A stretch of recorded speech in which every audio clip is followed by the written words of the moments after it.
আসসালামু আলাইকুম। আমি আপনাদের মাঝে কিছু কথা বলতে আসলাম।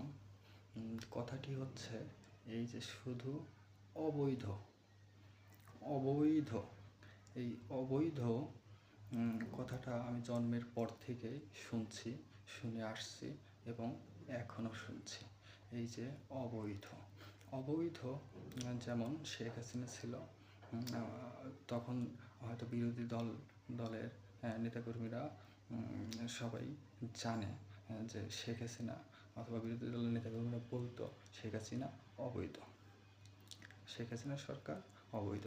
এটা আমরা দীর্ঘদিন শুনে আসছি এবং এই যে 5 তারিখের পর হয়তো আওয়ামী লীগের নেতাকর্মী, সমর্থক যারা, তারা ইউনূস সরকারকে অবৈধ ঘোষণা করল। আমরা শুনছি অবৈধ। এখন আবার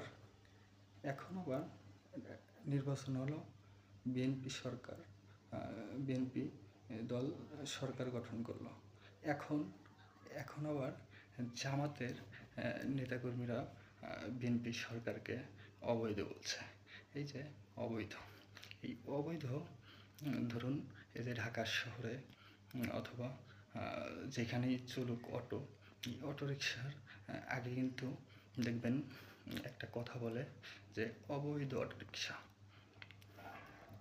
এটা কি? অবৈধটা কি? আসলে বুঝলাম না। এই অবৈধ, অবৈধ, অবৈধ, আচ্ছা বৈধ হবে কবে?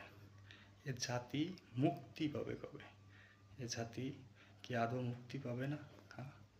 এই জাতিকে মুক্ত করুক এবং আগামীতে বিশাল এক পরিবর্তন এনে দিক এই জাতির কপালে, এই আশা ব্যক্ত করে আমি এখানেই বক্তব্যটি শেষ করছি। সবাই ভালো থাকবেন, সুস্থ থাকবেন। আসসালামু আলাইকুম।